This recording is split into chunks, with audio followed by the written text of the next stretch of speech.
ఏం చేశాడంటే తను పంపించేశాడు. అబ్రహాము తన దాసుని ఎలాగైతే పంపించాడో ఇప్పుడు నేరుగా యాకోబుని పంపించాల్సిన పరిస్థితి ఏర్పడింది.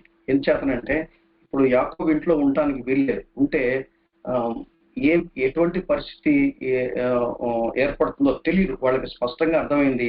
ఉంటే మాత్రం గ్యారెంటీ వాళ్ళ అన్న చంపేస్తాడని అర్థమైపోయింది. పంపించక మునుపు ఆయన చేసినటువంటి ఒక అద్భుతమైన మాట చూడండి. 3వ వచనం నుంచి నేను చదువుతాను. సర్వశక్తి గల దేవుడు నిన్ను ఆశీర్వదించి నీకు అనేక జనములగునట్లు నీకు సంతానాభివృద్ధి కలుగజేసి నిన్ను విస్తరింపచేసి నీవు ప్రవాసి అయిన దేశమున కొనగా దేవుడు అబ్రహామునకు ఇచ్చిన దేశమును నీవు స్వాస్థ్యముగా చేసుకున్నట్లు ఆయన నీకు అనగా నీకును నీతో కూడా నీ సంతానమునకును అబ్రహాము అనుగ్రహించిన ఆశీర్వాదమును దయచేయునుగాక అని అతన్ని దీవించాడు. ఇప్పుడు యాకోబు ఏదైతే కోరుకున్నాడో ఇప్పుడు తండ్రి ఇప్పుడు ఇష్టపూర్వకంగా చేస్తా ఉన్నాడు. ఇదివరకేమో మోసపూరితంగా జరిగింది. ఇప్పుడు స్టోరీ అంతా అర్థమైపోయింది. బహుశా ఇస్సాకు రియలైజ్ అయి ఉంటాడు. ఏమని రియలైజ్ అయి ఉంటాయంటే అది ఎంత బుద్ధి లేని పని చేశాను నేను దేవుని యొక్క ప్రణాళిక చొప్పున చేయాలి కదా, నేనేంటి అసలైన బిగ్ మిస్టేక్ చేశానని చెప్పి బహుశా రియలైజ్ అయి ఉంటాడు. రియలైజ్ అయిపోయి ఇప్పుడు అబ్రహాం యొక్క ఆశీర్వాదము ఏదైతే ఉందో దట్స్ ద బ్యూటీ అన్నమాట. నిజానికి అది ఇస్సాకు ఏశావు దాన్ని స్వతంత్రించుకోవాల్సింది. ఏశావు పోగొట్టుకున్నాడు. అది యాకోబు దక్కింది. యాకోబు దాని గురించి తహతహలాడుతూ ఉన్నాడు. ఎందుకంటే తన గ్రాండ్ పా చెప్పిన దగ్గర నుండి అది నాకు వస్తే చాలా బాగుండని చెప్పి ఆశపడ్డాడు. మొండిగా తుండిగా తయారు చేసి దాన్ని సంపాదిద్దాం అనుకున్నాడు. అది దేవుడు యాక్సెప్ట్ చేసే పద్ధతి కాదు. కొంచెం వెయిట్ చేసి కొంచెం కనిపెట్టుకుని ఉంటే దేవుడు తన పద్ధతిలో యాకోబును బ్లెస్ చేసిండేవాడే గాని అక్కడ రెబ్కా తొందరపడింది. అలాగే యాకోబు కూడా రాజీ పడ్డాడు. Ultimately God is so kind and gracious. ఎలా మనకు అర్థమవుతుందంటే ఆయన మన బుద్ధిహీనతను మన అజ్ఞానాన్ని ఆయన ఎరిగినవాడు. అసలు సామ్ నంబర్ 103లో ఒక బ్యూటిఫుల్ స్టేట్మెంట్ ఉంది. మనము మంటి వారమని ఆయన ఎరిగి ఉన్నాడు అని రాయడం. నాకు అసలు ఆ మాట చదువుకున్నప్పుడల్లా బా ఎంత మంచి దేవుడు. ఎందుకంటే మీకు విషయం అర్థం కావాలి. ఎందుకు దేవుడు మన విషయం అంత మార్జిన్స్ కలిగి ఉంటాడంటే దేవుడే మానవుడుగా ఈ భూమి మీదకి వచ్చాడండి. యేసయ్య దాదాపు 33.5 years ఈ భూమి మీద ఒక ఆర్డినరీ హ్యూమన్ బీయింగ్ గా జీవించాడు. నీవు మన స్థితిగతులన్నీ తెలుసు.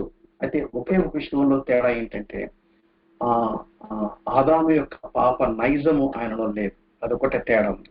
మనలాగా శోధించబడ్డాడు, అయితే పాపం లేనివాడుగా ఉన్నాడు. సో ఆయన మనల్ని ఎరిగాడు. మనము గడ్డిని పోలి ఉన్నామని ఆయన ఎరిగి ఉన్నాడు. మనము మంటిని పోలి ఉన్నామని ఆయన ఎరిగి ఉన్నాడు. అందుకనే దేవుడు కొన్నిసార్లు మన బుద్ధిహీనతను అజ్ఞానతను ఆయన ఏం చేస్తాడంటే ఓవర్టేక్ చేస్తాడు, తన ప్రణాళిక నెరవేర్చుకుంటాడు. ఆయన యాకోబు యొక్క ఆశను తీర్చాడు.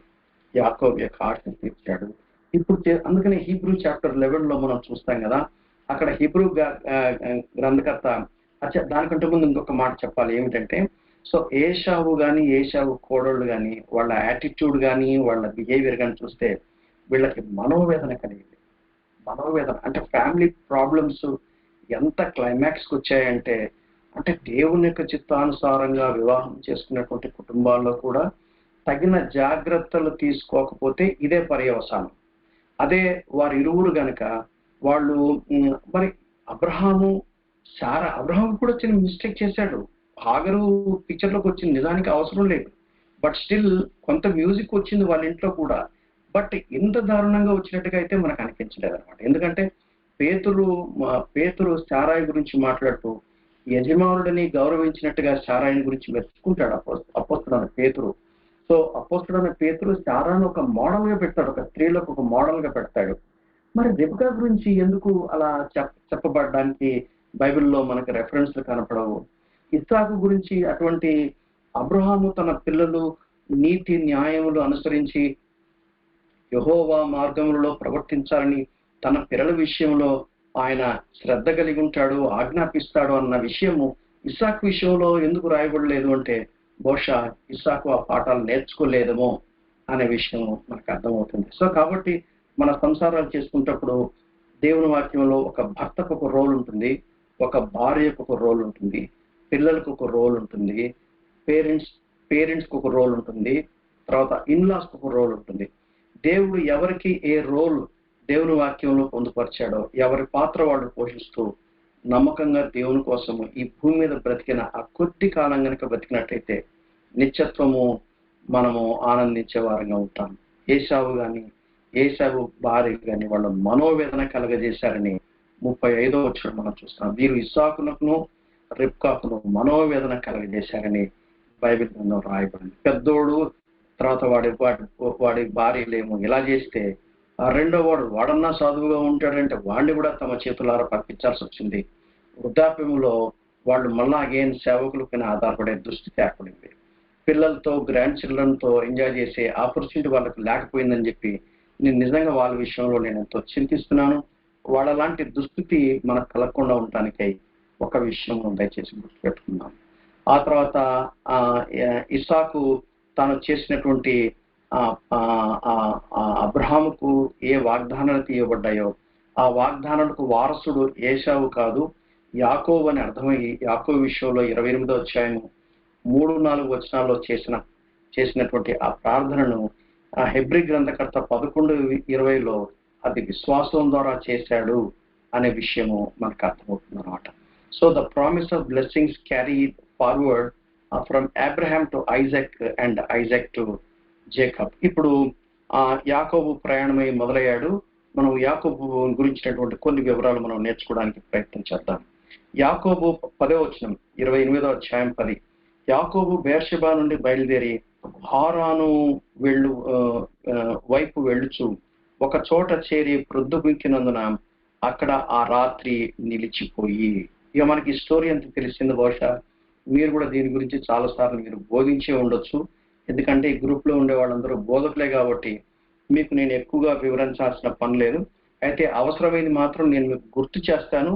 ఒకవేళ కొత్తగా కనుక దీని గురించి వింటున్నట్లయితే దాని గురించి ఇంకొంచెం స్టడీ చేసి ఒక మంచి పట్టు సాధించాల్సిందిగా నేను మిమ్మల్ని కోరుతా ఉన్నాను.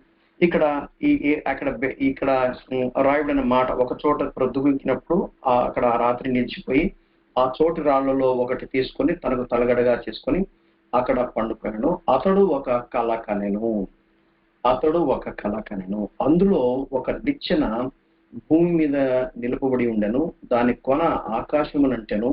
దాని మీద దేవుని దూతలు ఎక్కుచూ దిగుచూ ఉండిరి. సర్వసాధారణంగా కళలు ఎందుకు వస్తాయి అని కనుక మనం ప్రశ్నిస్తే ప్రసంగి దానికి జవాబిస్తాడు. ఎప్పుడైతే దేని గురించి అయితే మనం ఎక్కువగా ఆలోచన చేస్తూ ఉంటామో దాని గురించే మనం కళలు కంటా ఉంటాం.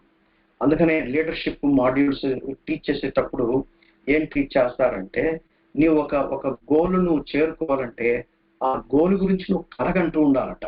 దాని గురించి మాటి మాటికి నీవు ఆలోచిస్తూ ఉంటే ఆ గోల్ ని చేరుకోవడానికి ఎటువంటి స్ట్రాటజీస్ చేయాలి, ఎటువంటి ప్లాన్స్ వేయాలి, ఎటువంటి గోల్స్ సెట్ చేసుకోవాలి, షార్ట్ టర్మ్ గోల్సా లాంగ్ టర్మ్ గోల్సా అని దానికి ఎటువంటి రిసోర్సెస్ కావాలి అని అవన్నీ కూడా మన మైండ్ మ్యాప్ లో మన దృష్టికి వస్తాయి అని సర్వసాధారణంగా లీడర్షిప్ మాడ్యూల్స్ లో అవి టీచ్ చేయడం జరుగుతుంది అనమాట. ఇప్పుడు యాకోబుకు ఒక కళ వచ్చింది. కానీ ఈ కళ చాలా విచిత్రంగా ఉంది. ఏమిటా విచిత్రంగా ఉందంటే అది భూమికి ఆకాశానికి ఒక నిచ్చెన కనెక్ట్ చేస్తున్నట్టుగా ఇక్కడ ఒక దృశ్యం కనబడుతుంది. నిజానికి ఆకాశానికి భూమికి ఈ రెండింటికి కనెక్ట్ చేసేంత నిచ్చెన భూమి మీద ఎవరు తయారు చేయలేరు. అందుకని యేసుక్రీస్తు ఏమన్నారంటే నేనే మార్గమును, నేనే సత్యమును, నేనే జీవమును, నా ద్వారా తప్ప ఎవడు తండ్రితో రిలేషన్షిప్ కలిగి ఉండలేడు, తండ్రితో సంబంధం కలిగి ఉండలేడు, తండ్రితో సహవాసం కలిగి ఉండలేడు. యోహాను సువార్త 14:6లో యేసుక్రీస్తు వారు సెలవిచ్చినట్టు మాటని మనం గుర్తు చేసుకోవాలి. దాదాపు ఒక 70 కిలోమీటర్లు ప్రయాణం చేశాడు. ఒక స్థలాన్ని చేరుకున్నాడు. అక్కడ కలగంటున్నాడు. దానికి బేతేలు అనే తర్వాత పేరు పెట్టాడు.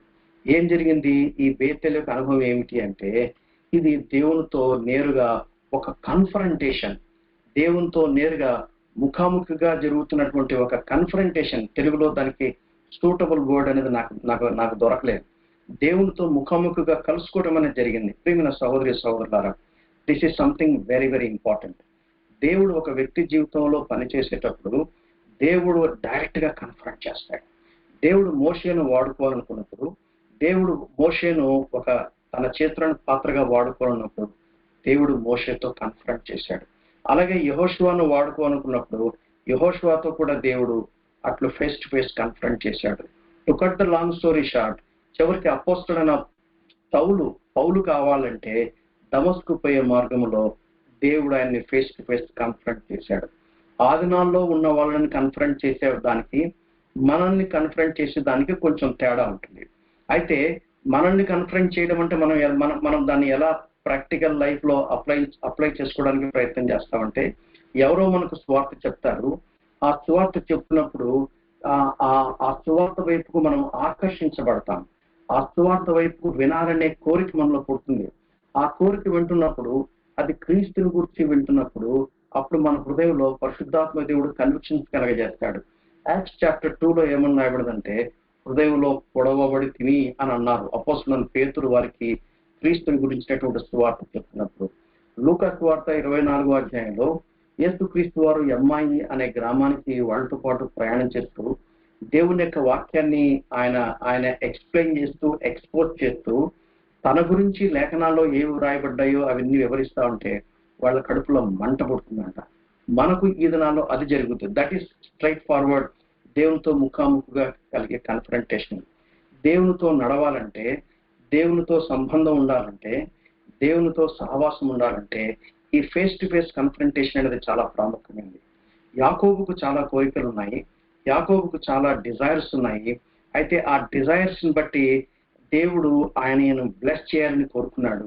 ఆయన ప్రణాళికలో ఈ యాకోబును సిద్ధం చేయడానికి మొట్టమొదట బేతేలు అనే స్థలంలో కన్ఫ్రంట్ అయినట్టుగా మనకు అర్థమైంది. ఆ తర్వాత 2వ భాగంలో 12వ వచనంలో ఒక నిచ్చెన గురించినటువంటి వివరణ చెప్పబడింది. మీరు తర్వాత దాని గురించి కొంచెం చదవండి.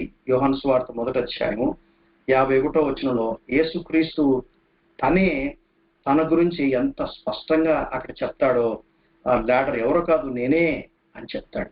సో ఆ యేసుక్రీస్తు ద్వారా భూమికి పరలోకానికి ఒక కనెక్షన్ ఏర్పడింది అనే విషయము అక్కడ చెప్పబడింది. ఆ లాడరు అది కల్వరి గిరి పైన శిలువ వేయబడిన యేసుక్రీస్తు ద్వారా మాత్రమే సాధ్యమవుతుంది అనే విషయము. అంటే యేసుక్రీస్తు గురించినటువంటి ఒక ప్రత్యక్షత యాకోబుకు ఇక్కడ ఇవ్వడం అనేది మనకు స్పష్టంగా మనకు అర్థమవుతుంది. ఆ తర్వాత 13 నుండి 14 ఈ 2 వచనాలు కనుక చూసినట్లయితే, యాకోబు ఏ ఆశీర్వాదాల కోసం తడపాయించాడో, యాకోబు ఏ ఆశీర్వాదాలు కావాలని చెప్పి ఆయన అల్లాడి గిలగిల కొట్టుకున్నాడో, మన భాషలో చెప్పాలంటే అవే మాటలు నేరుగా దేవుడే కన్ఫ్రంట్ చేసినట్టుగా, దేవుడే దాన్ని కన్ఫర్మ్ చేసినట్టుగా మనకు అర్థమవుతుంది.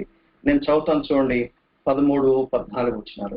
మరియు యెహోవా దానికి పైగా నిలిచి, నేను నీ తండ్రి అయిన అబ్రహాము దేవుడను, ఇస్సాకు దేవుడనైన యెహోవాను, నీవు పండుకొని ఉన్న ఈ భూమిని నీకు నీ సంతానమునకు ఇచ్చెదను. నీ సంతానము భూమి మీద లెక్కకు ఇసుకరేణువులను, నీవు పడమటి తట్టును, తూర్పు తట్టును, ఉత్తరపు తట్టును, దక్షిణపు తట్టును వ్యాపించెదవు. భూమి యొక్క వంశములన్నీ నీ మూలముగాను నీ సంతానము మూలముగాను ఆశీర్వదింపబడును. ఎంత బ్యూటిఫుల్ గా యాకోబు ఏదైతే కోరుకున్నాడో దానికోసం డిఫరెంట్ షార్ట్ కట్స్ వెతుక్కోవడానికి ప్రయత్నం చేశాడో, నాట్ నెసెసరీలీ జేకబ్ నువ్వు అటువంటి ప్రయత్నాలు చేయక్కర్లేదు. Yes, I know your desire, yes you are in my plan and I have chosen you. నేను బ్లెస్ చేస్తాను.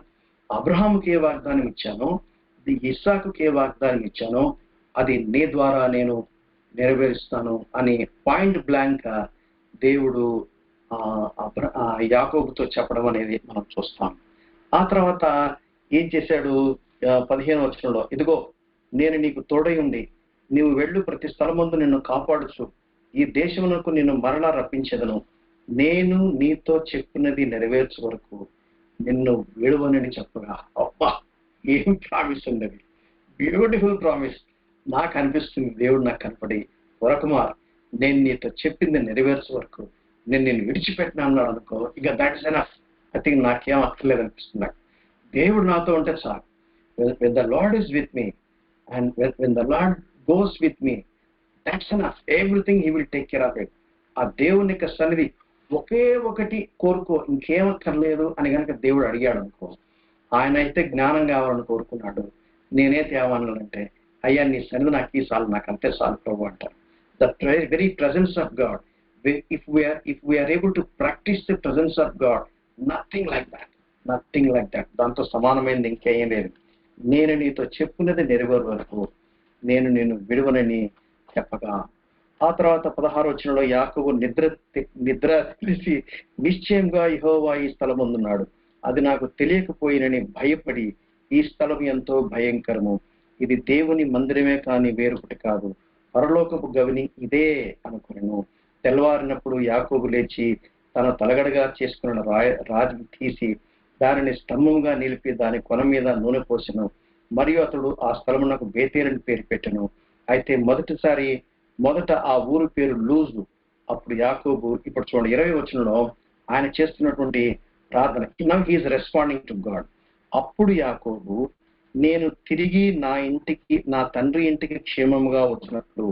సో ఇక్కడ పాయింట్ ఏంటంటే, అబ్రహామును ఆయన ఆ కల్దీల దేశమైనటువంటి ఊరు నుండి సపరేట్ చేశాడు కదా, ఇక్కడ పోయాడు, అక్కడే సెటిల్ లోతులాగా. But Jacob is very clear.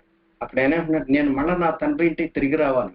ఇప్పుడు నేను వెళ్ళటానికి ఒకే ఒక కారణం ఏంటంటే, నా తండ్రి చాలా కోపంగా ఉన్నాడు, నా అన్న చాలా కోపంగా ఉన్నాడు, నన్ను చంపేస్తాడేమో. Both my father and mother నన్ను సజెస్ట్ చేశారు, నేను వెళ్ళిపోతున్నాను, అదే మళ్ళీ తిరిగి వస్తాను. I'm not going to settle అవ్వడానికి నేను కోరుకోవట్లేదు. ఈ మాట ఇట్స్ వెరీ క్లియర్.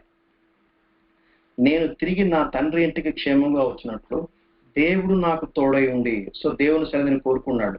అంతకుముందు దేవుడు ఏమన్నాడు, నేను నీతో చెప్పింది నెరవేర్చే వరకు నిన్ను విడవను అన్నాడు.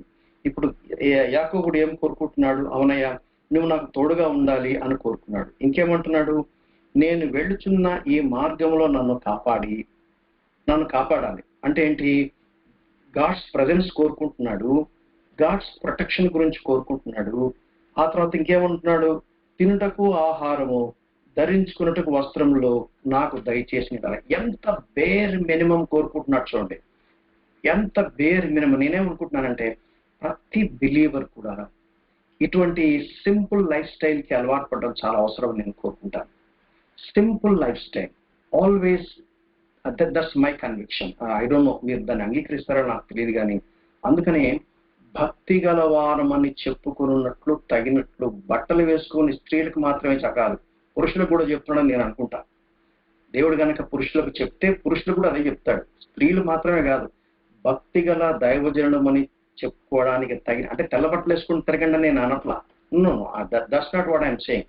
నువ్వు ఒక హోదాలో ఉన్నప్పుడు, ఒక టీంతో ఉన్నప్పుడు, ఆ టీమ్ స్పిరిట్ తో పాటు టీమ్ కల్చర్ మెయింటైన్ చేయండి. I have no objection. So కొన్ని ఫార్మల్ డ్రెస్ కోడ్ ఉంటుంది. Yes, we have to follow it because we are working with the people, we have to follow it. But at the same time simple life style జీవించడం అనేది చాలా ప్రాముఖ్యం. ఇప్పుడు అసలు యాక్చువల్గా యాకోబు దాని గురించి ప్రార్థన చేయాల్సిన అవసరం లేదు. ఎందుకంటే Lord, when you are with me you will take care of all what I need అని అనుకుంటే సరిపోయాడు. But still he's praying for it. చూడండి, యాకోబు యొక్క ప్రార్థనలో మనం నేర్చుకోవాల్సిన పాఠం ఏంటంటే, గాడ్స్ ప్రజెన్స్ ను కోరుకుంటున్నాడు, గాడ్స్ ప్రొటెక్షన్ కోరుకుంటున్నాడు, గాడ్స్ ప్రొవిజన్ కోరుకుంటున్నాడు. సో ఇవి 3 సింపుల్ బేసిక్ 3 పాయింట్స్ నువ్వు ప్రేయర్ చేయి. ఓన్లీ 3 కోరుకో అంటే నేను అనుకుంటాను, I believe I should better pray like Jacob. యాకోబు ఏమని ప్రార్థన చేశాడు, నువ్వు నీ సన్నిధి నాకు కావాలి. జనరల్ గా దేవుని సన్నిధి ఉంది అంటే ఆటోమేటిక్ గా దేవుని ప్రొటెక్షన్ ఉంటుంది, దేవుని ప్రొవిజన్స్ కూడా ఉంటాయి. మన అవసరతను ఆయన ఖచ్చితంగా తీరుస్తాడు, అందులో డౌట్ లేదు. But still he is naming it. ఏమంటున్నా అంటే, ప్రభా నీ సన్నిధి నాతో ఉంటే చాలు, నీ ప్రొటెక్షన్ నాతో ఉంటే చాలు, నీ ప్రొవిజన్, నా అక్కర, నాకు జస్ట్ తిండి బట్టలు చాలు, అంతకన్నా నాకు ఎక్కువ అక్కర్లేదని ఎంత సింపుల్ గా తను కోరుకుంటున్నాడో ఇక్కడ యాకోబు చేసినటువంటి ప్రార్థన గురించి మీరు చూడండి. యాకోబు యొక్క ప్రార్థనలో ఉన్నటువంటి ఆ వ్యత్యాసం కనుక మీరు గమనిస్తే, యాకోబు ఎంత ఎదిగాడో మనకు చాలా స్పష్టంగా అర్థమవుతుంది. ఒక వ్యక్తి యొక్క ఆత్మీయత అర్థం అవ్వాలంటే, ఆ వ్యక్తి చేసే ఆరాధనను కనుక ఒక 5 నిమిషాలు వింటే, ఆ వ్యక్తి చేసే ప్రార్థన యొక్క డెప్త్ ఎంత ఉంటుందో, ఆ వ్యక్తి చేసే ఆరాధన యొక్క లోతు ఎంత ఉందో దాన్ని బట్టి ఆ వ్యక్తి దేవునికి ఎంత సన్నిహితంగా ఉన్నాడో, దేవుని కోసం ఎలా బ్రతకాలని తాపత్రయపడుతున్నాడో, దేవుని యొక్క వాక్య జ్ఞానములోని ప్రాథమిక సత్యాలు ఎన్ని నేర్చుకున్నాడో అంటే మనకు ఈజీగా మనకు అర్థమైపోతుంది. ఇప్పుడు ఇంకొక అడిషనల్ గా ఒక్కొక్క అడుగు ముందు వేసి ఇప్పుడు యాకోబు ఏమంటున్నా అంటే 22వ వచనం అంటాడు చూడండి, నీవు నాకిచ్చు యావత్తులో 10వ వంతు నిశ్చయంగా నేను నీకు చెల్లింతునని మొక్కుబడి చేసుకున్నాడు. అబ్రహాము మెల్కీసెదెకు 14వ అధ్యాయం ఆదికాండంలో ఆయన మెల్కీసెదెకు దశంభాగం ఇచ్చాడని అక్కడ రాయబడింది. సెకండ్ టైము మళ్ళా అటువంటి ప్రస్తావన ఇక్కడ చేసినట్టుగా అర్థమవుతుంది. ఎవరికి ఇస్తానంటున్నాడు? దేవునికి ఇస్తానంటున్నాడు. వాట్ బిజినెస్ మ్యాన్ అని చెప్పాలి. ఈ యాకోబు ఏమంటా అంటే యు ఆర్ మై పార్ట్నర్, నువ్వు నాకు ఏదైతే ఇస్తావో దాంట్లో మళ్ళీ 10% నేను నీకు రిటర్న్ చేస్తానంటాడు. యాక్చువల్గా ఇచ్చింది మొత్తం అయిందే కదా, 100% ఇస్ గాడ్స్ దాంట్లో. But still a gratitude, a tone of gratitude, దశమ భాగము ఇస్తానని చెప్పేసి అంటాడు. ఇట్స్ అ బ్యూటిఫుల్ ఎక్స్పీరియన్స్ గా చూడాలి. ఇక్కడ యాకోబు యొక్క ఆయన ఈ జీవితాన్ని కనుక మనం చూస్తే 27వ అధ్యాయం నుండి 36వ అధ్యాయం వరకు మనం చూడగలము. 2005 BC నుండి బహుశా 1875 BC వరకు ఆయనకు సంబంధించినటువంటి వివరాలన్నీ కూడా మనము గ్రహించడానికి సాధ్యమవుతుంది. సో ఇప్పుడు ముందు బెర్షెబాలో బయలుదేరతాడు, అది 28:10 మనం చూసాము. ఆ తర్వాత బేతేరులో 28:11 నుంచి 22 వరకు మనం చూస్తాము. అక్కడ నుంచి హారాను 29వ అధ్యాయం 1వ వచనంలో హారానుకు చేరుకున్నట్టుగా మనకు అర్థమవుతుంది. ఓవరాల్ డిస్టెన్స్ వచ్చి 650 కిలోమీటర్స్ గా మనము గుర్తించగలము. సో ఇక్కడ హారాన్లో ఆయన 7 సంవత్సరాలు లేయా కోసం, వివరాలని నేను చెప్పట్లేదు, ఎంచేతనంటే సర్వేగా మనం చూస్తున్నాం. మీరు కూడా బోధకులు కాబట్టి ఆల్రెడీ మీకు కొంత దాని మీద అవగాహన ఉండొచ్చు. అయితే ఇంపార్టెంట్ ఇష్యూస్ మాత్రం నేను టచ్ చేస్తూ నేను త్వరగా నేను ముందుకెళ్ళాలి. నాకు ఇవ్వబడిన నిర్ణీత కాలంలోనే నా సిలబస్ నేను కంప్లీట్ చేసుకోవాలి. సో 7 years తను లేయా కోసం సేవ చేశాడు. ఆ తర్వాత 7 more years రేచల్ కోసం. ఇక్కడ మనకి ఏమర్థమవుతుందంటే యాకోబు మోసగాడు అనే విషయం మనకు అర్థమైంది. ఎందుకంటే తనకు ఏదైతే ఈజ్ అ గో గెట్టర్ అని చెప్పాలి. దాని ఇంగ్లీష్ లో స్టేట్మెంట్ వాడతారు, గో గెట్టర్. గో గెట్టర్ అంటే అర్థం ఏంటంటే వాడు ఏదైతే కావాలి అనుకుంటాడో మొండిగా తొండిగా సంపాదిస్తుంది. By all means, by hook are క్రుక్ అంటారు చూసారా, వాళ్ళని గో గెట్టర్స్ అంటారు. అంటే వాళ్ళకు ఒక టార్గెట్ పెట్టుకొని నేను ఇది చెయ్యాలంటే చేసి కూర్చుంటారు అన్నమాట, ఆ టైప్ అన్నమాట. సో దానికోసం ముందు స్ట్రైట్ ఫార్వర్డ్ మెథడ్ చూస్తారు. అది అవ్వలేదనుకో ఏదన్నా కొంచెం దాన్ని బెండ్ చేసి ట్విస్ట్ చేసి దాన్ని మేనేజ్ చేసి రకరకాల పద్ధతుల్లో దాన్ని సాధిస్తారు అన్నమాట. ఈయనే అనుకుంటే ఆయన వాళ్ళ మామ దగ్గరికి వెళ్ళిపోతే ఆ తర్వాత మనకు అర్థమవుతుంది వాళ్ళ మామ ఈయన తాతలాగా కనపడతాడు. ఎందుకంటే సరిగ్గా బైబిల్ గ్రంథంలో భలే ఉంటుంది. ఆయన పోతాడు చూడండి, నేను ఆ మాట చదువుతాను చూడండి. 20వ వచనం, 29వ అధ్యాయము 20వ వచనం.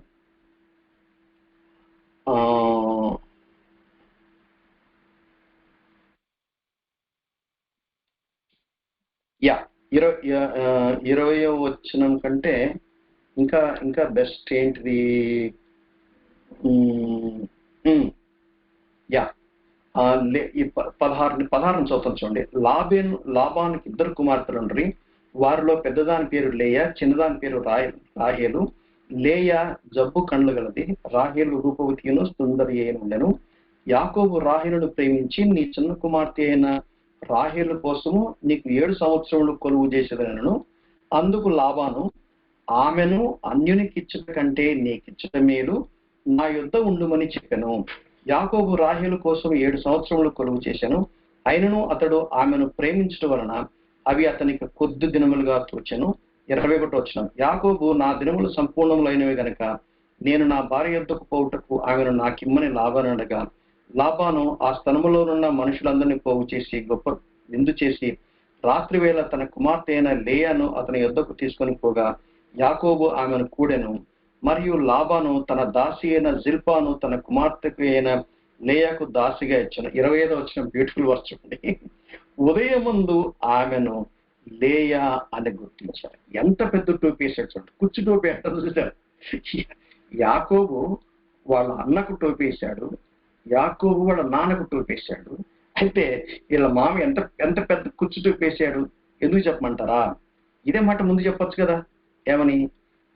ఆయన ముందు క్లియర్ చెప్పాడు. His condition is very clear. ఏమని చెప్పాడు? రాహేల్ కోసం నేను 7 సంవత్సరాలు కొలువు చేస్తానన్నాడు. 7 సంవత్సరాలు కొలువు చేశాడు. అప్పుడు బిగినింగ్ లో ఏం చెప్పారు? లేదయ్యా, మా సాంప్రదాయం అది ఒప్పుకోదు, పెద్దమ్మాయికి పెళ్ళైన తర్వాత కానీ మేము రెండో అమ్మాయికి వివాహం చేయడం కుదరదు, నువ్వు చేస్తానంటే నువ్వు లేయ కోసం చెయ్యి, లేకపోతే నీ ఇష్టం అని చెప్పేసి ముందుగానే అగ్రిమెంట్ పెట్టుకోవచ్చు కదా. అలా చెప్పట్లా, అలా ఏమి చెప్పలేదు. ఓకే ఓకే డన్ డన్, అన్నిటికి ఇచ్చేదానికి నీకు ఇవ్వడం బెటర్ కదా అన్నాడు. స్వీట్ గా మాట్లాడాడు. యాకోబు నమ్మాడు. 7 సంవత్సరాలు కొలువు చేశాడు, వివాహం చేసుకున్నాడు. అక్కడ ఉన్న సాంప్రదాయం బహుశా ఈ మహమ్మదీల సాంప్రదాయం లాగా ఉంటుందేమో. మహమ్మదీల సాంప్రదాయం కూడా అంతే కదా, చూపించరు వాళ్ళు అసలు పెళ్లి కొడుకంతా చూడరు, వాళ్ళ బంధువులే చూస్తారు అనమాట. సో సరే రాత్రి స్పెండ్ చేశాడు భార్యని అనుకున్నాడు. తీరా పొద్దున్నే చూడగానే లేయ రాహేల్ గా వెంటనే దీన్ని బట్టి మనకేమర్థమైంది? God was preparing Jacob. ఇక్కడ మీరు అర్థం చేసుకోండి. యాక్చువల్లీ ఏం జరుగుతుందంటే ఇప్పుడు హోల్ స్టోరీ మనకు ఆల్రెడీ ఇది హిస్టరీ కాబట్టి మన స్టోరీగా తెలిసిపోయింది కాబట్టి మనం ఇందులో రహస్యాలతో ఏం పనిలేదు. ఇప్పుడు దేవుడు యాకోబును ఇశ్రాయేల్ గా మార్చాలి, అది స్టోరీ. ఈ 20 years స్పాన్ ఆఫ్ టైంలో దేవుడు ఏం చేశాడంటే యాకోబును ఇశ్రాయేల్ గా మారుస్తున్నాడు. ఏం చేతనంటే దేవుడు ఏ వాగ్దానం అయితే చేశాడో ఆ వాగ్దానము లేక ఆ నిబంధన నెరవేర్చబడాలంటే అది యాకోబు ద్వారా అవ్వదు, అది ఇశ్రాయేల్ ద్వారానే అవుతుంది. ఆ ట్రాన్స్ఫర్మేషన్ అయిన తర్వాతనే ఆ బ్లెస్సింగ్స్ తను స్వతంత్రించుకోవడానికి సాధ్యమవుతుంది అనమాట. ఈ హోల్ స్టోరీలో మనం నేర్చుకునేది ఏంటంటే గ్రేట్ ట్రాన్స్ఫర్మేషన్ ఎలా వస్తుందో అద్భుతంగా నేర్చుకుంటున్నాడు. ఇప్పుడు ఆ స్టాక్ లోంచి బయటకు రావడానికి యాకోబుకి ఎంత టైం పట్టి ఉండొచ్చో just imagine that. You try to understand the story. మీరు ఆ బాధ్యత ఉన్నారనుకోండి, ఆ పక్కలే ఉండి యాకోబు ఏం జరుగుతుందో మీరు గమనిస్తున్నారనుకోండి, ఆడికి ఎన్ని చెమటలు పట్టి ఉంటాయో, వాడు వణికిపోయింటాడు. 7 సంవత్సరాలు చేస్తే నన్ను ఎంత టోపీ వేశాడని ఎంత కోపం వచ్చింటుందో. ఏం చేయగలడు? He can do nothing. ఎందుకంటే he is not in his own land, is in a foreign land. ఇప్పుడు ఆయన ఎక్కడ ఉన్నాడు? వాళ్ళ మామని ఇంట్లో ఉన్నాడు. ఇప్పుడు అక్కడ ఒక గెస్ట్ గా ఉన్నాడు చెప్పాలంటే. So he can do nothing. He has to simply submit. ఇష్టం లేకుండా సబ్మిట్. అయితే ఏమన్నాడు మళ్ళా 26వ వచనంలో ఇలా 20 చదివితే చాలా బాగుంటుంది. ఉదయమందు ఆమెను లేయా అని ఎరిగి అతడు లాబానుతో, నీవు నాకు చేసిన పని ఏమిటి? రాహేలు కోసమే కదా నేను కొలువు చేసి, ఎందుకు నన్ను మోసపుచ్చితమనెను? అంటే మోసం చేశావు గారు. మోసం చేసేవాడికి మళ్ళా కనుక మోసం చేయబడ్డం జరిగితే అప్పుడు దాని యొక్క ఇంపాక్ట్ ఎంత ఎక్కువగా తెలుస్తుందో మీకు ఈజీగా అర్థం. అందుకు లాభాను పెద్దదానికంటే ముందుగా చిన్నదానినిచ్చుట మా దేశ మర్యాద కాదు. మరి ఇదే మాట ముందు చెప్పొచ్చు కదా సార్, ఈ మాట ముందు చెప్పొచ్చు కదా సార్. చెప్పడం ఎందుకంటే మోసం ఒక్కటి చెప్పింటే ఏమైండదో, సిచ్యువేషన్ ఏమైండదో.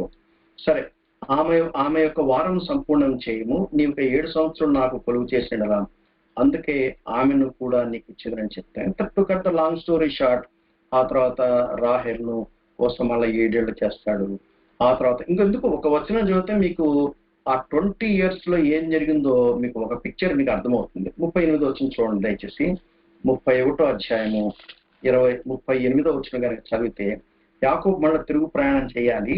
తిరుగు ప్రయాణం చేస్తూ మధ్యలో ఒక స్థాయి ఒక ఏరియా వరకు వస్తాడు, గిలాదు వరకు వస్తాడు. గిలాదు వరకు వచ్చిన తర్వాత అక్కడ మళ్ళీ వాళ్ళ మామ కలుసుకుంటాడు. మళ్ళీ దాని గురించి మాట్లాడుకుందాం. అక్కడ తన మామతో చెప్తున్నట్టు మాట ఏమంటాడు చూసారా?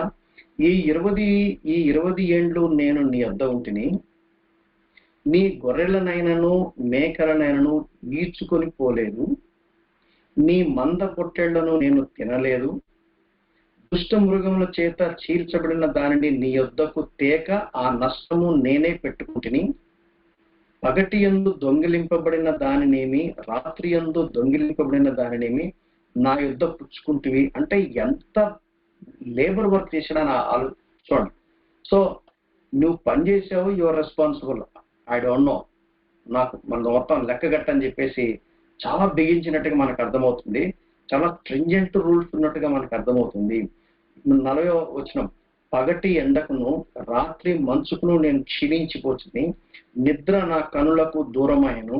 ఇదివరకు నీ ఇంటిలో 20 ఏండ్లు ఉంటిని, నీ ఇద్దరి కుమారుల నిమిత్తము 14 ఏండ్లు, నీ మంద నిమిత్తము 6 ఏండ్లు నీకు కొలువు చేసితిని. అయినను నీవు నా జీతము 10 మార్లు మార్చితివి.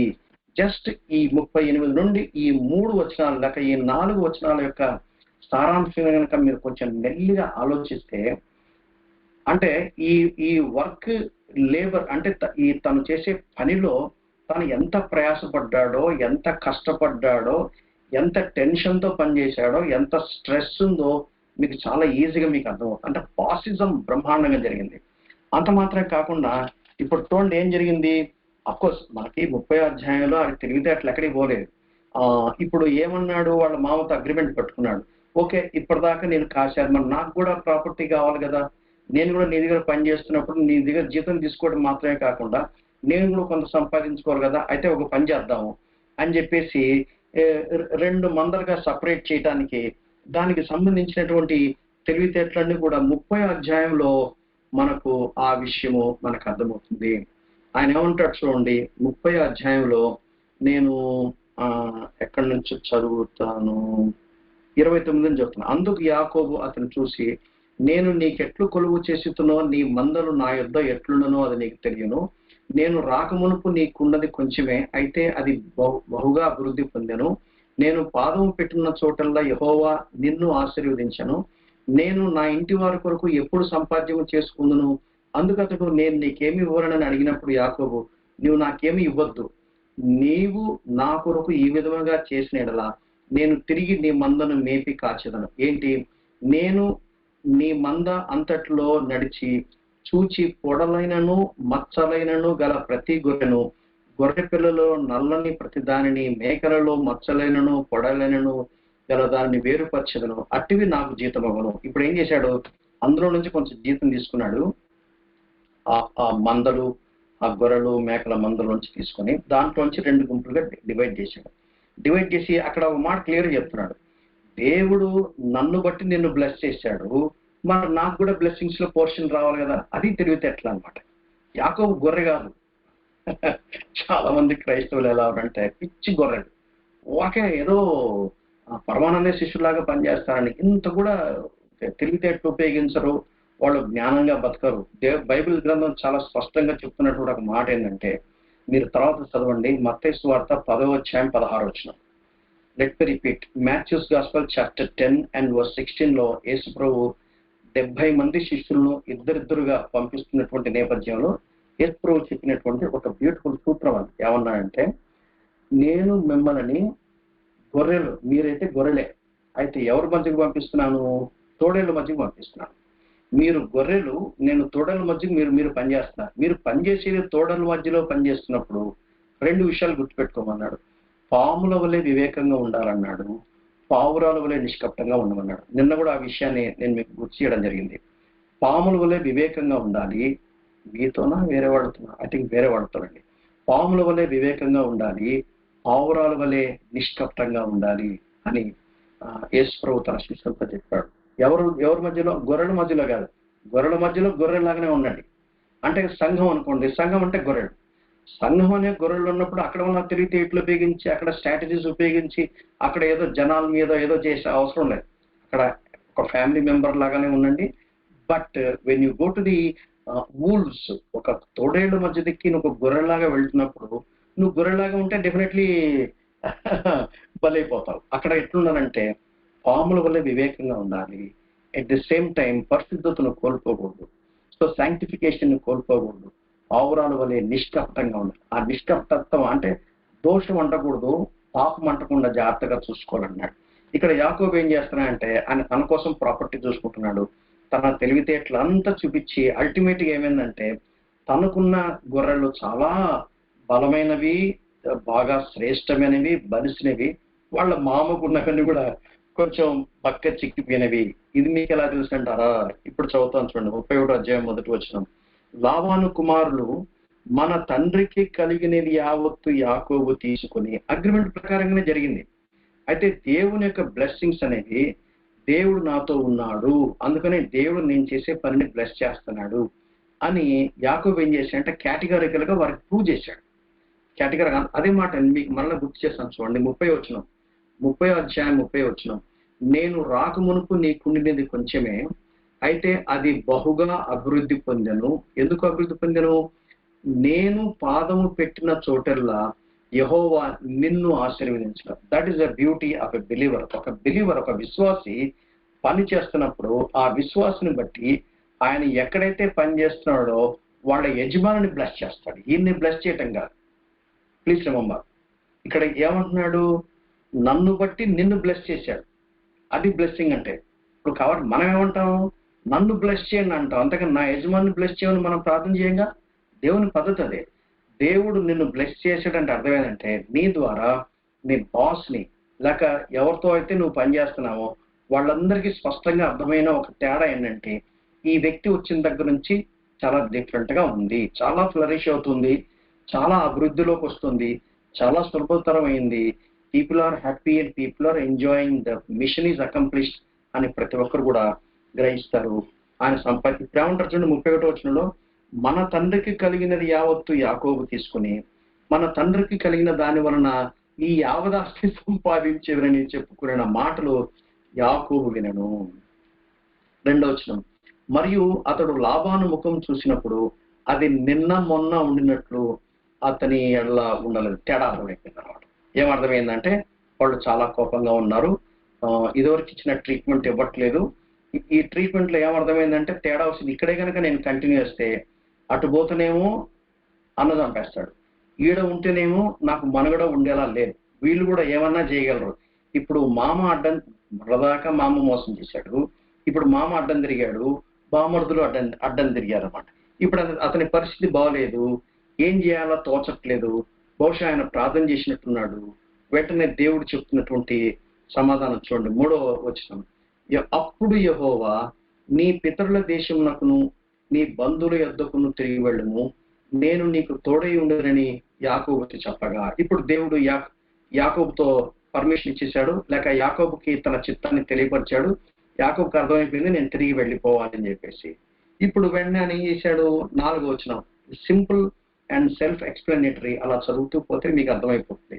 యాకోబు పొరములో తన మంద యొద్దకు రాహేలును లేయాను పిలిపించి వారితో ఎట్లను, మీ తండ్రి కటాక్షం నిన్న మొన్న నా మీదే ఉండినట్టు ఇప్పుడు నా మీదే ఉండలేదని నాకు కనబడుతున్నది. అయితే నా తండ్రి యొక్క దేవుడు నాకు తోడై ఉన్నాడు. మీ తండ్రికి నా యావత్ శక్తితో కొలువు చేసితనని మీకు తెలిసే ఉన్నది. మీ తండ్రి నన్ను మోసపుచ్చి 10 మార్లు నా జీతం మార్చెను. ఆయనను దేవుడు నాకు హాని చేయనీయలేదు. అతడు పొడలు గలవి నీ జీతమగునని చెప్పిన ఎడల అప్పుడు మందలని పొడలు గల పిల్లలని ఈయనను, చారలు కలిగినవి నీ జీతమని చెప్పిన ఎడల అప్పుడు మందలని చారలు గల పిల్లలు ఈయనను. అట్లు తండ్రి దేవుడు మీ తండ్రి పశువులను తీసి నాకిచ్చను. మందలు చూలు కట్టు కాలమున నేను స్వప్నముందు కనులెత్తి చూడగా గొర్రెలను దాటు పొట్టేళ్లు చారలైనను పొడలైనను మచ్చలైనను గలవై ఉండెను.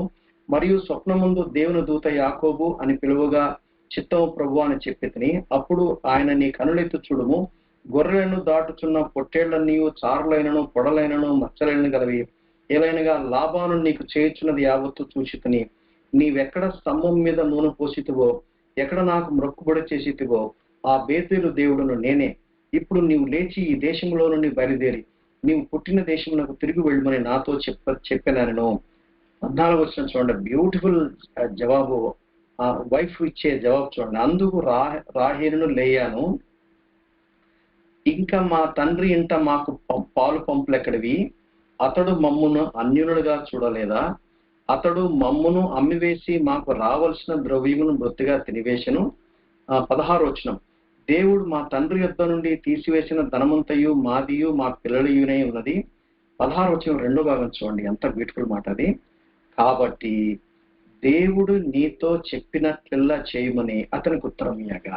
అబ్బా, ఈనాడు భార్యలు గనక తమ భర్తల వైపు చూసి దేవుడు మీతో ఏం చేయమంటాడో అది చెయ్యండి, మేము ఏకీవిస్తున్నామని చెప్తే ఎంత బ్యూటిఫుల్ ఉంటుందండి.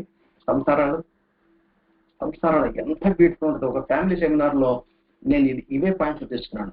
హస్బెండ్స్ భార్యల విషయంలో ఏం చెప్పాలి, భార్యలు హస్బెండ్స్ కి ఏం చెప్పాలి, పిల్లలు పేరెంట్స్ కి ఏం చెప్పాలి, పేరెంట్స్ పిల్లలకి ఏం చెప్పాలి, బైబిల్లో అక్కడక్కడ అవన్నీ ఏరి ఒక సీక్వెన్స్ లో పెట్టి ఒక రోజు బ్యూటిఫుల్ ఉన్నది. ఇది వైఫ్ హస్బెండ్ ఇలా చెప్పాలి, ఇలా చెప్పాలి. 16వ వచనం 2వ భాగం మీరు కూడా అండర్లైన్ చేసుకోండి మీ బైబిల్లో. కాబట్టి దేవుడు నీతో చెప్పినట్లెల్లా చేయమని అతనికి ఉత్తరం ఇయ్యగా. దేవుడు భర్తను ఏమైతే చెయ్యాలి అని చెప్తున్నాడో భార్యలు దానికి ఏకీపించి భర్తతో కలిసి గనక ప్రయాణం కడితే కుటుంబాలు ఎంత చల్లగా ఉంటాయండి, ఎంత సూపర్ గా ఉంటాయండి. క్రీస్తు కేంద్రంగా ఉన్న క్రైస్తవ కుటుంబ వ్యవస్థ అంటే అదేగా దేవుని వాక్యం చెప్పింది. క్రీస్తు కేంద్రంగా ఉంటే గాడ్ యునైట్స్, డెవిల్ డివైడ్స్. దేవుడు జతపరుస్తాడు. దేవుడు జతపరచు వారిని మనుషుడు వేరుపరచకూడదు. మత్తయి సువార్త 19వ అధ్యాయంలో రాయబడిన మాటను మీకు గుర్తు చేస్తున్నాడు. అక్కడ యాక్చువల్గా ఏమని చెప్పడం రాసిందంటే దేవుడు జతపరచు వారిని సాతాను వేరుపరుస్తాడని రాసింది. కానీ అక్కడ రాయబడాల ఏమని రాయబడింది, దేవుడు జతపరచు వారిని మనుషులు వేరుపరచకూడదు. అంటే సాతాను మనుషులు వాడుకుంటాడు, మనుషులు వాడుకొని గాడ్ యునైట్స్, డెవిల్ డివైడ్. అది ఎప్పుడు దేవుడు యునైట్ చేస్తాడు?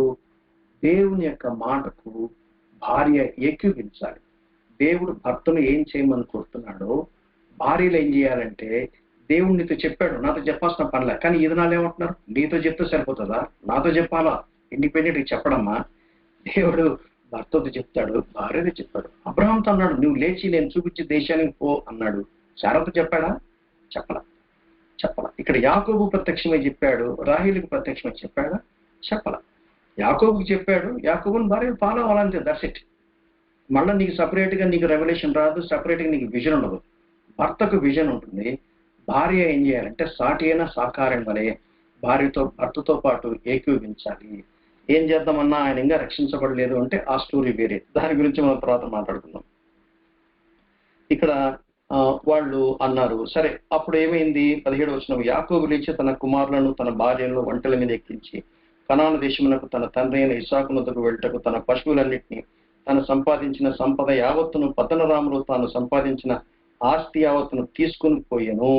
అప్పుడు లాబాను తన కుమారులు వాళ్ళు ఎక్కడున్నారు? 19వ వచనం, లాబాను తన గొర్రెల బొచ్చు కత్తిరించుటకు వెళ్ళి ఉండగా, అది పెద్ద సెలబ్రేషన్.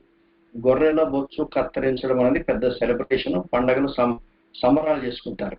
యాక్చువల్గా ఆ సంబరాల్లో యాకోబు కూడా ఉండిండాల్సింది. మరి యాకోబు ఉండకుండా ఈ టుక్ దట్ అటు. ఎంత తెలివైనట్టు చూడండి, ఎంత తెలివైనంటే వాళ్ళంతా సంబరాల్లో మునిగినప్పుడు మెల్లిగా స్లిప్ అయిపోయి తప్పించుకుని వెళ్ళిపోయాడు. ఆ బుద్ధి ఇంకా పోలేదు, ఇంకా ఆ వంకర బుద్ధి ఇంకా పోలేదు, మెల్లిగా తప్పించుకొని వెళ్ళిపోయాడు. 20వ వచనం, యాకోబు తాను పారిపోవచ్చున్నానని సిరియావాడైన లాబానుకు తెలియజేయక పోవటం వలన అతని మోసపుచ్చిన వాడయ్యాను. పద్ధతి కాదు కదా. ఆయన వచ్చాడు, తిరిగి వెళ్ళేటప్పుడు ఏం చేయాలి? ఇన్ఫార్మ్ చేయాలి. నేను వెళ్తున్నాను, దేవుడు నాతో నన్ను రమ్మన్నాడు, నన్ను వెళ్ళిపోమంటున్నాడు అని ముఖాముఖిగా మాట్లాడుకుని వెళ్ళొచ్చు కదా. ఈయనకి భయం. ఎందుకు భయం అంటే, అంతకుముందే అది వరకు లాగా లేదు.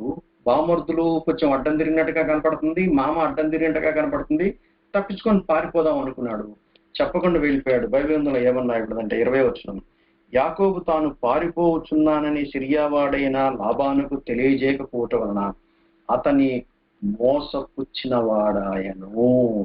ఇంకా పూర్తిగా మారలేదు. మారాడు కొంత, ఇంకా పూర్తిగా మారాడు అంటే దేవుడి యొక్క ప్రామిసెస్, అబ్రహాంకి ఇచ్చిన ప్రామిసెస్ నీకు ఇస్తానని 28వ అధ్యాయాన్ని చెప్పాడు. ఆ తర్వాత అంచెలంచెలుగా ఈ హోల్ 20 years లో డెఫినెట్లీ కొంత మార్పు అనేది వచ్చింది. ఎందుకంటే యాకోబుకు దేవునికి కాంటాక్ట్స్ ఉన్నాయి. దేవుడు యాకోబు ప్రత్యక్షం కాగలుగుతున్నాడు, యాకోబు వినగలుగుతున్నాడు, దానికి స్పందించగలుగుతున్నాడు, మనకు అర్థమవుతుంది. బట్ స్టిల్ ఇంకా కొంచెం ఆ వంకర టింకర్ బుద్ధి అనేది పోలేదని మనకు అర్థమవుతుంది. అతడు తనకు కలిగినంత తీసుకొని పారిపోయాను. అతడు లేచి నది దాటి గిలాదను కొండ తట్టు అభిముఖుడే వెళ్ళాను. యాకోబు పారిపోయినని 3వ దినమున లాబానుకు తెరవబడను. తెలియకుంటుందా? గ్యారెంటీ తెలుస్తుంది. అయితే 3 days మేనేజ్ చేశాడు, 3 days డిస్టెన్స్ మేనేజ్ చేశాడు, తనకున్న ఆస్తి అంతా పట్టుకెళ్ళాడు. 3 days తర్వాత ఆయనకు అర్థమైంది.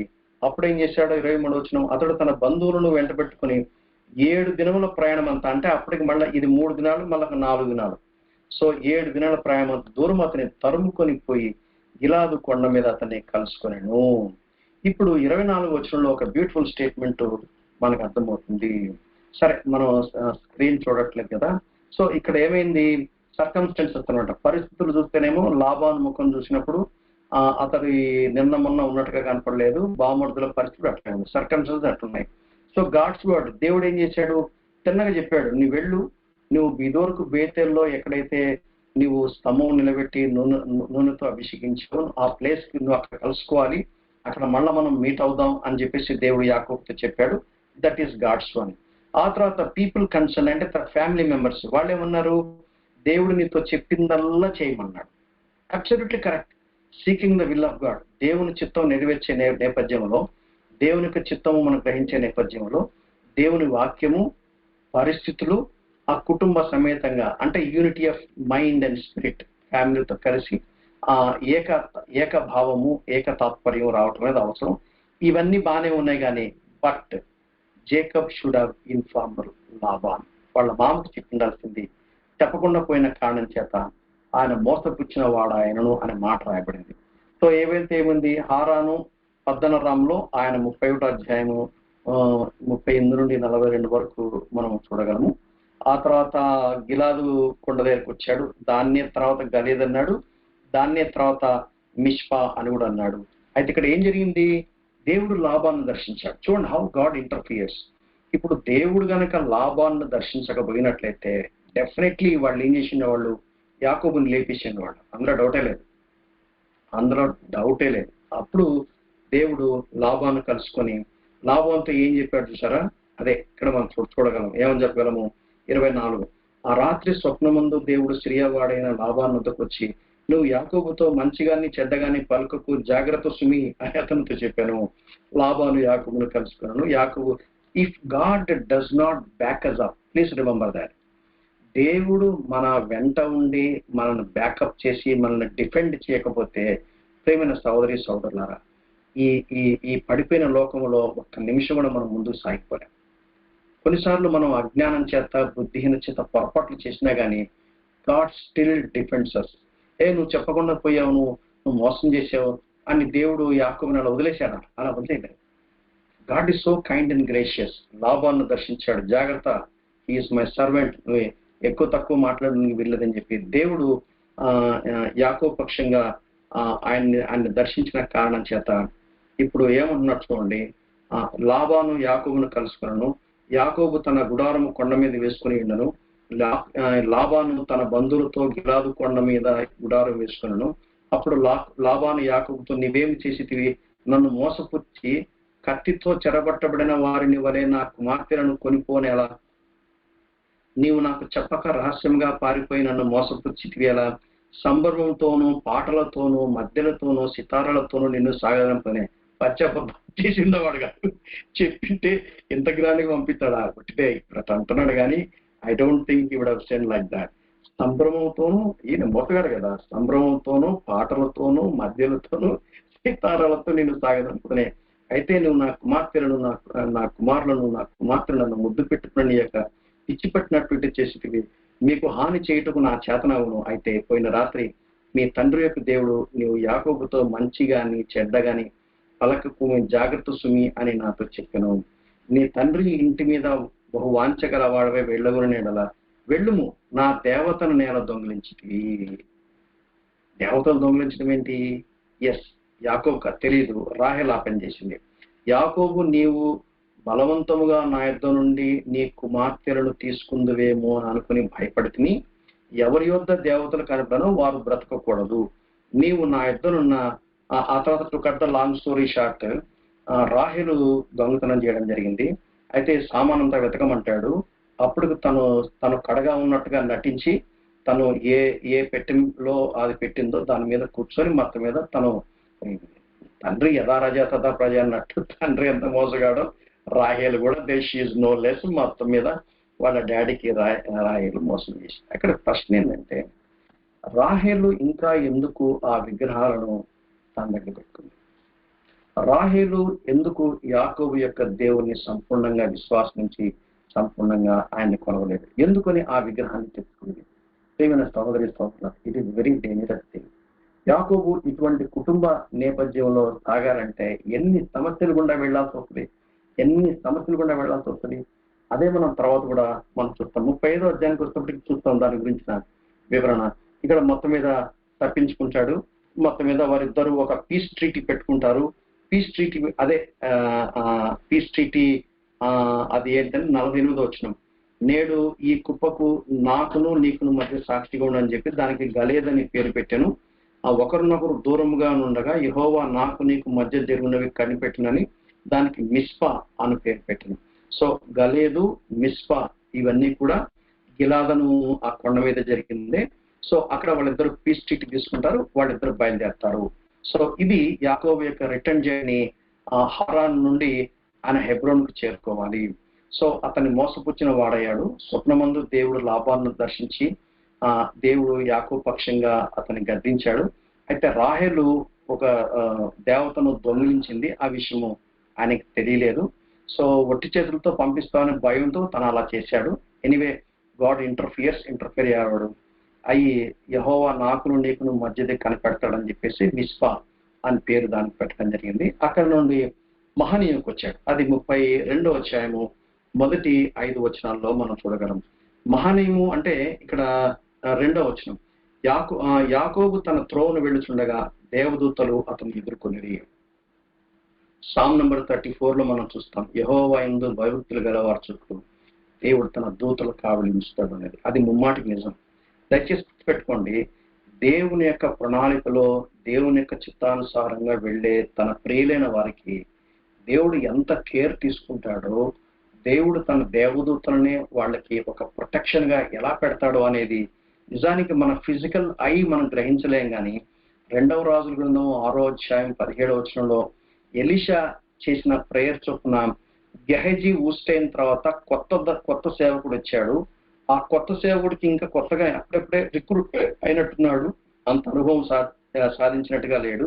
సిరియా రాజు ఇస్రాయేలు రాజు పైన ఏ రూట్ లో వచ్చి అటాక్ చేద్దాం అనుకుంటున్నాడో ఆ విషయాన్ని గ్రహించి ఎలీషా తెలిసి రాజుకు చెప్పి ఆ ఏరియా ప్రొటెక్షన్ చేసుకోవటం వలన సిరియా రాజుకి అర్థమైంది, ఎవరో నా దగ్గర జాసూసి ఉన్నారు, ఎవరో వెళ్ళి చెప్తున్నారు రాజు కంటే. లేదు సార్, మన దగ్గర నుంచి ఎవరు చెప్పట్లేదు, ఆ రాజ్యంలో ఒక ప్రవక్త ఉన్నాడు, మీ మనసులోని ఆలోచనను ఆయన క్యాచ్ చేసి రాజుకు చెప్తాడు అంటే ముందు ఆయన అటాక్ చేద్దామని చెప్పేసి ఆయన రాత్రికి పంపించేస్తాడు. అయితే ఈ పనివాడు పొద్దున్న లేచి చూడంగానే చుట్టూ ఆ సిరియా సైన్యాన్ని చూసి భయపడిపోయి ప్రవక్త దగ్గర రాగానే ఆయన ఏమంటాడంటే, ప్రభా వీడి కళ్ళు తెరవంటాడు. అప్పుడు అగ్ని గుర్రాలు చుట్టూ ఉన్నాయట. అదే మాట జకరియా 2:5 కూడా అంటాడు, నేను మీ చుట్టూ అగ్ని ప్రాకారంగా ఉంటానంటాడు. సో ఇక్కడ యాకోబుకు ఆయన తిరిగి ప్రయాణంలో దేవుడు తన దూతల్ని కావలి పెట్టినట్టుగా ఆ విషయము మనకు అర్థమవుతుంది. సో ఆ తర్వాత యాకోబు ఎంత తెలివైన వాడంటే ఒక టీంను ముందుగానే పంపిస్తాడు. ఏమని, ఇప్పుడు తాను ఇంటికి తిరిగి వెళ్తున్నాడు. యాక్చువల్గా వాళ్ళ అమ్మ ఏం చెప్పింది, మీ అన్న కోపం కనుక చల్లారితే నేను కబురు పంపిస్తానని చెప్పింది. కానీ వాళ్ళ అమ్మ కబురు పంపించినట్టుగా మనకు దాఖలాలు లేవు. ఇక్కడ సిచ్యువేషన్ ఏమో డిఫరెంట్ గా ఉంది. సో మొత్తం మీద తను దేవుడు నడిపించాడు, ఫ్యామిలీ ఒప్పుకున్నారు, వెనక్కి తిరిగి వస్తా ఉన్నాడు.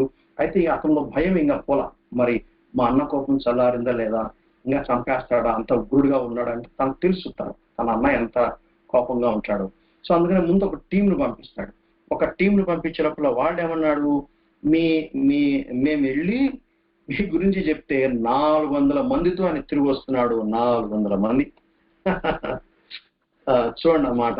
6వ వచనం, ఆ దూతలు యాకోబు నద్దకు తిరిగి వచ్చి, మేము నీ సహోదరుని ఏశావు నద్దకు వెళ్తున్నాం, అతడు 400 మందితో నిన్ను ఎదుర్కొన వచ్చుచున్నాడని చెప్పగా యాకోబు మిక్కిలి భయపడి తొందరపడి మొత్తం గడగడలు ఆడిపోయాడు. ఇక 400 మందితో వస్తే ఇక ఏముందో నా కథ అయిపోయినట్టే అని చెప్పేసి మరలా యాకోబు. ప్రియమైన సహోదరులారా, ప్రాణ భీతి, ద గ్రేటెస్ట్ ఫియర్ అనేది ఎప్పుడు వస్తుందంటే నీ ప్రాణం పోతుంది అన్నప్పుడే నీ గ్రేటెస్ట్ ఫియర్ వస్తుంది.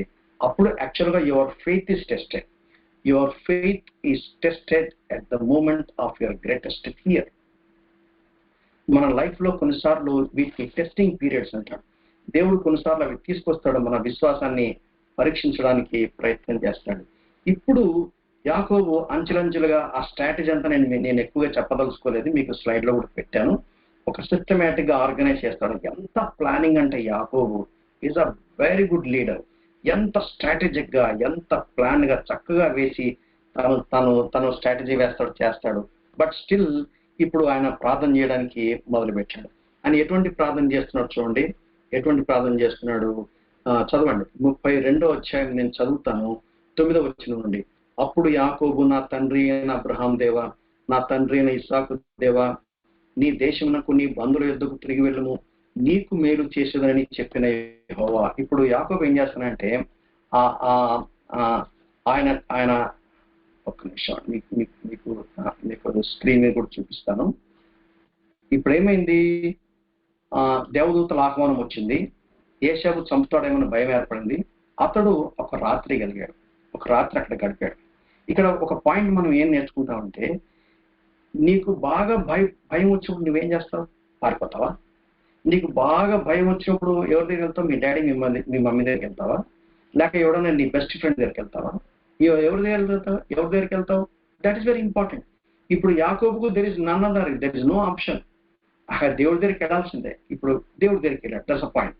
నీకు బాగా భయం వేసినప్పుడు, నీవు దిక్కులేని స్థితిలో ఉన్నప్పుడు, ద బెస్ట్ రిసోర్స్ ఏంటిదంటే గో టు గాడ్. అదే యాకోబు చేశాడు. యాకోబు చేసి ఏం చేశాడంటే, ఈ జస్ట్ ఆయన దేవుడి దగ్గరికి వెళ్ళాడు. సో అక్కడికి వెళ్ళిన తర్వాత మొట్టమొదటి ఆయన చేసిన పని ఏంటంటే, హీ క్లెయిమ్ ద ప్రామిస్. వాక్యంలో దేవుడు ముందే చెప్పాడు. అది 9వ వచనంలో ఏమన్నాడు? నీ దేశమునకును నీ బంధువుల ఎదుగు తిరిగి వెళ్ళము, నేను నీకు మేలు చేస్తాను, నీవే చెప్పావు కదా అని మొట్టమొదటి దేవుడు చెప్పిన మాటని దేవునికే వేస్తున్నాడు. ఆ తర్వాత 10th verse నీవు నీ సేవకునికి చేసిన సమస్తమైన ఉపకారములకు సమస్త సత్యమునకు అపాత్రుడను, ఎట్లనగా నా చేతి కర్రతో మాత్రమే యోర్దాను దాటితిని, ఇప్పుడు నేను 2 గుంపులు అయితని. So I'm not worthy for all the blessings you are blessed with అని కన్ఫెషన్. మొట్టమొదట వాక్యంలో చెప్పినటువంటి ప్రామిస్ ని క్లెయిమ్ చేసి, నువ్వే చెప్పావు అందుకనే బయలుదేరాను, దయచేసి నన్ను ఒక్కసారి గుర్తు చేసుకో అని అన్నాడు. తర్వాత తన అన్వర్ది సిచ్యువేషన్ లో కూడా నువ్వు స్టిల్ బ్లెస్ చేశావు అని తన సిచ్యువేషన్ తను కన్ఫెస్ చేస్తున్నాడు. ఇప్పుడు తన యాక్చువల్ రిక్వెస్ట్ ని చేస్తున్నాడు. ఏమంటిది అది? 11వ వచనం, నా సహోదరుడైన ఏశావు చేతి నుండి దయచేసి తప్పించము, అతడు వచ్చి పిల్లలతో తల్లిని నన్ను చంపునేమో అని అతనికి భయపడుతున్నాను అని చెప్పి మళ్ళీ 12th verse ఏం చేశాడు తెలుసా? నేను నీకు తోడై ఉండి నిశ్చయంగా మేలు చేయొచ్చు, విస్తారమగుట వలన లెక్కింపలేని సముద్రపు ఇసుకవలేని సంతానం విస్తరింపు చేతులని సెలవిచ్చావు కదా, నీవే ప్రామిస్ చేసావు. నేను చచ్చిపోతే ఎట్టవుద్ది? నీ ప్రామిస్ ఫుల్ఫిల్ అవ్వదుగా. నీ ప్రామిస్ ఫుల్ఫిల్ అవ్వాలంటే నువ్వు నన్ను క్షేమంగా కాపాడాలని దేవునితో ఆయన చేసినటువంటి ప్రార్థన ఎంత బ్యూటిఫుల్ గా ప్రార్థన చేశాడు చూడండి. దేవుడు అంటే ఇప్పుడు అదేంటే మెస్సయ్య కోసం చేయబడిన వాగ్దానం గురించిన వివరణలండి. మనం లిటరల్ గా అటువంటి ప్రార్థన మనం చేయడానికి వీలవ్వదు కానీ, బట్ అల్టిమేట్లీ దేవుని యొక్క వాక్యంలో ఫిట్ అవ్వాలి. అదే 1 యోహాను పత్రిక 5వ అధ్యాయం కూడా అదే రాయబడింది. దేవుని చిత్తానుసారంగా ప్రార్థన చేస్తే ఆయన మనవి ఆలకించాడు అనేది మనకి అర్థమవుతుంది, మనకు ధైర్యం వస్తుంది. ఆ చొప్పున మనం దానికి క్లెయిమ్ కూడా చేయడానికి సాధ్యమవుతుంది. సో దేవుడు యాకోబుతో చెప్పినటువంటి మాటను తనను గుర్తు చేసుకుంటున్నాడు. ఇప్పుడు ఫస్ట్ సర్వెంట్ విత్ గిఫ్ట్స్ కొంత గ్యాప్ తో పంపించాడు. మళ్ళా సెకండ్ సర్వెంట్ విత్ గిఫ్ట్స్ కొంత గ్యాప్ తో పంపించాడు. మళ్ళా third servant with gifts and gap తో పంపించాడు. మళ్ళా తర్వాత 4th batch లో దాసీలు వారి పిల్లలు ఒక గ్యాప్, ఆ తర్వాత లేయా వారి పిల్లలు ఒక గ్యాప్, ఆ తర్వాత రాహేలు యోసేపు అండ్ గ్యాప్. చివరికి ఎట్లా ఉందంటే 6 batches చేసి పంపించాడు. ఈజ్ ద లాస్ట్ ఫిగర్ అనమాట. అంటే అట్లన్నా కానీ తన తన తన అన్న కోపం చల్లారుతుందేమో. ఫస్ట్ బ్యాచ్ పోతే పోయింది, సెకండ్ బ్యాచ్ అయినా సర్వైవ్ అవుతారు, సెకండ్ బ్యాచ్ పోతే పోయింది, థర్డ్ బ్యాచ్ సర్వైవ్ అవుతారు అని మాస్టర్ ప్లాన్ వేశాడు. చివరికి బైబిల్లో రాయబడిన ఒక బ్యూటిఫుల్ మాట, నేను అది చేసి చదివి దాని గురించి మనం కొంత స్టడీ చేసి నేను క్లోజ్ చేయడానికి నేను ట్రై చేస్తాను. ఇప్పుడు చివరికి ఏమైంది?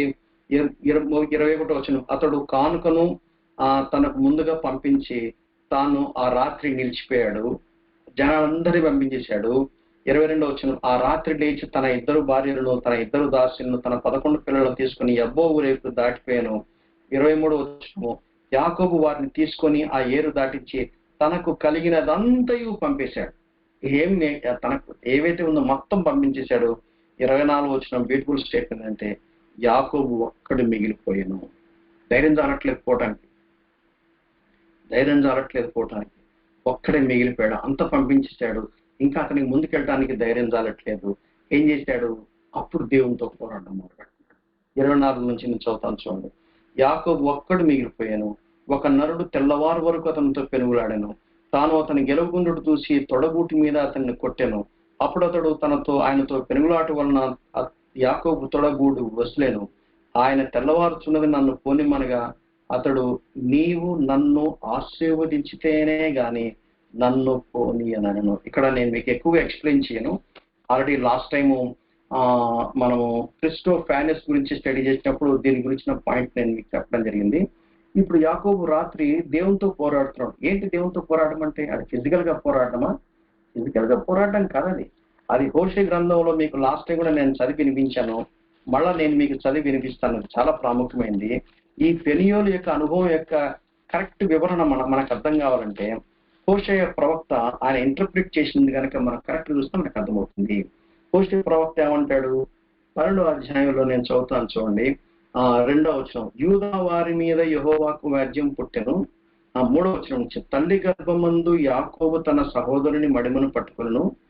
మగసిరి గలవాడే అతడు దేవునితో పోరాడను. మగసిరి గలవాడే దేవునితో పోరాడనికి ఎట్లా అర్థం చేసుకోవాలి?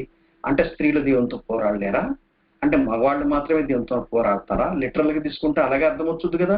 అయితే మీరు కొంచెం ఆలోచించాలి. మగసిరి గలవాడే దేవునితో పోరాడను.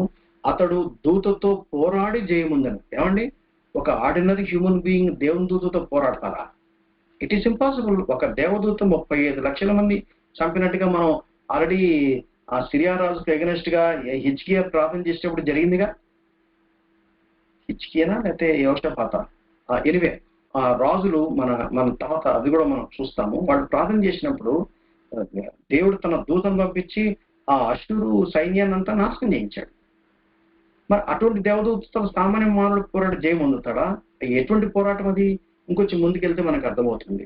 అతడు మగసిరి గలవాడే దేవునితో పోరాడను. అతడు దూతతో పోరాడి జయం పొందెను. అతడు కన్నీరు విడిచి అతని బ్రతిమాలను. అది పాయింట్. కన్నీరు విడిచి బ్రతిమాల, అది పోరాటం. అంటే ఏంటి పోరాటం? అది నిజంగా మల్ల యుద్ధం కాదు. అది కన్నీరు విడిచి దేవునితో పోరాడను. బేతేలులో ఆయన అతనికి ప్రత్యక్షమాయను. అక్కడ ఆయన మనతో మాట్లాడను. బేతేలుకు పెనియేలుకు కనెక్షన్ ఎస్టాబ్లిష్ చేస్తా ఉన్నాడు. పెనియేలు గురించి మాట్లాడుతున్నాడు, మళ్ళీ దాన్ని తీసుకుపోయి బేతేలుతో కనెక్షన్ చేస్తా ఉన్నాడు. అంటే బేతేలు దేవుడు అక్కడ పెనియేలులోనే ఉన్నాడు.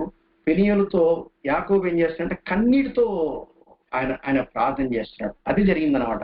32వ వచనంలో ఏమంటున్నాడంటే, తెల్లవారుతుందో నన్ను పోని అంటే అర్థం ఏంటంటే, అంటే నువ్వు లేదు నేను నిన్ను పోనివని అంటున్నాడు. సరే ఏం కావాలి చెప్పు అన్నట్టుగా ఇక్కడ చూడండి. ఇక్కడ ఏమంటున్నాడు? తెల్లవారుచున్నది నీవు నన్ను పోనివ్వు అంటే అతడు, నీవు నన్ను ఆశీర్వదించితేనే గాని నన్ను పోనివ్వమనను. ఏమండి చైర్పర్సన్ గారు, మిమ్మల్ని ఒక ప్రశ్న వేస్తా. చైర్పర్సన్ గారు, మీరు అందరి తరఫున మీరు నాకు జవాబు ఇవ్వండి. వింటున్నారు కదండి? ఇప్పుడు యాక్చువల్ గా ఈ యాకోబుకు ఉన్నటువంటి మెయిన్ అవసరత ఏంటి? దేనికోసం ప్రార్థన చేస్తున్నాను? యాకోబు ప్రేయర్ పాయింట్ ఏంటి? దేవుడి చేత అన్న వస్తున్నాడు, నన్ను చంపుతాడు. ఆ భయంతో కదా ప్రార్థన మొదలుపెట్టింది. అంతేనా? యాకోబు ఇంతగా ప్రేయర్ చేసేది ఎందుకంటే అందుకేగా. యాకోబు ప్రేయర్ ఎందుకు అంటే, మా అన్న వస్తాడు, నన్ను చంపేస్తాడు, నన్ను కాపాడాలి. అదే కదా. అంతకుముందు 11వ వచనం కూడా అదే అన్నాడు కదా. ఏమన్నాడు? అతడు వచ్చి పిల్లలతో తల్లిని నన్ను చంపునేమో అని భయపడుతున్నాడు అన్నాడు. అందరిని పంపించేశాడు. ఆ భయం ఆయనలో ఉంది. ఇప్పుడు చివరికి ఏమైందంటే, చివరికి ఏమైపోయి ఏమని ప్రార్థన చేయాలి? నువ్వు మా అన్న నుంచి కాపాడుతానని మాట ఇస్తే గానీ వదిలిపెట్టనని చెప్పాలి కదా లెక్క ప్రకారంగా. అలా చెప్పట్లా. అలా చెప్పకుండా ఏమంటున్నా అంటే, నీవు నన్ను ఆశీర్వదించితేనే కానీ నిన్ను పోనివ్వండి. ఇప్పుడు వెంటనే ఆయన ప్రేయర్ పాయింట్ మారిపోయింది. ఇదివరకు తన ప్రేయర్ పాయింట్ ఏంటంటే ప్రొటెక్షన్ అనుకున్నాడు. ఇప్పుడు ఏమైపోయిందంటే ప్రొటెక్షన్ కాదు, బ్లెస్సింగ్ అనుకున్నాడు. ఎందుకంటే ఆయన బ్లెస్సింగ్ ఏంటి? ఆయన సంతానం ద్వారా ఇసుక రేణువుల వలె ఆకాశ నక్షత్రాల వలె బ్లెస్ చేస్తానన్నాడు. నీవు నాకు బ్లెస్సింగ్ ఒక్కటి చాలు, దాంతోపాటు మిగిలినవన్నీ వస్తాయి అని చెప్పేసి యాకోబుకి అర్థమైంది. దట్ ఈస్ ద ప్లేస్ యాకోబు ఇశ్రాయేల్ గా మారాడు. అప్పుడు ఇంకో చిన్న టెస్ట్ పెట్టాడు. అప్పుడు ఏమన్నాడు? 27 వచనం, నీ పేరు ఏమని అడగగా అప్పుడు ఏసావని చెప్పట్లేదు, యాకోబుని ఒప్పుకున్నాడు.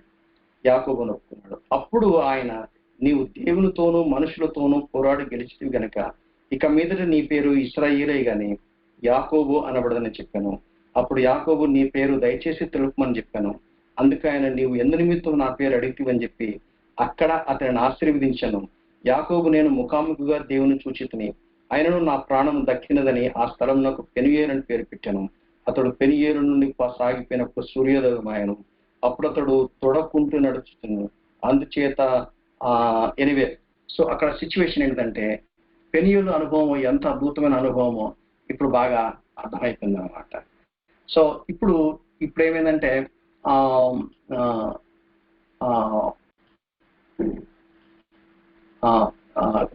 యాకోబు ఇశ్రాయేల్ గా మారిపోయాడు. యాకోబుకి జీవితంలోని పరివర్తన అనేది ఇప్పుడు మనకు స్పష్టంగా మనకు అర్థమైపోతుంది. అప్పుడు దాకా మెటీరియలిస్టిక్ బ్లెస్సింగ్ గురించి చూశాడు. అప్పుడు దాకా నాకు తిండి వస్త్రం అన్నాడు. అప్పుడు దాకా మా అన్న చంపుతాడేమో, నన్ను కాపాడాలన్నాడు. ఇప్పుడు మెల్లిగా ఏమర్థమైందంటే దేవుడు ఎందుకని అబ్రహాముని ఎన్నుకున్నాడో, అబ్రహాముని ఎన్నుకొని ఒక పెద్ద నేషన్ గా చేసి మెస్సియాని తీసుకొని రావాలని ప్రణాళిక కన్నాడు. చివరికి ఆడదాకొచ్చి ఆగిపోయాడు. సో యాకోబు జీవితంలో మనం చాలా పాటలు మనం నేర్చుకోగలము. మనకున్న సమయ హద్దుబాట్లను బట్టి నేను ఇప్పటితో ఆపేస్తున్నాను. మనం కాసేపు ప్రార్థన చేసుకుందాం. మేబీ ఒక 10-15 మినిట్స్ మనం ఏదైనా డిస్కస్ చేసుకునే ప్రయత్నం చేద్దాం. దేవుడు కనుక మనతో మాట్లాడుతున్నట్లయితే తప్పనిసరిగా మనం స్పందించాలి. యాకోబు జీవితంలో ఇంత మటుకు మనం ఏ పాటలు అయితే నేర్చుకున్నామో ఆ పాటల ద్వారా ఖచ్చితంగా మనం కొన్ని నిర్ణయాలు తీసుకోవాల్సిన అవసరం అయితే ఖచ్చితంగా నిర్ణయాలు తీసుకోవాలి. దేవుడు అటువంటి కృప ఆయన మనకు అనుగ్రహించును గాక. ఆమేన్. Thank you very much for your patient listening. Over to the chairperson Murali garu. Please take over brother. Thank you అన్న. దేవుడి నామానికి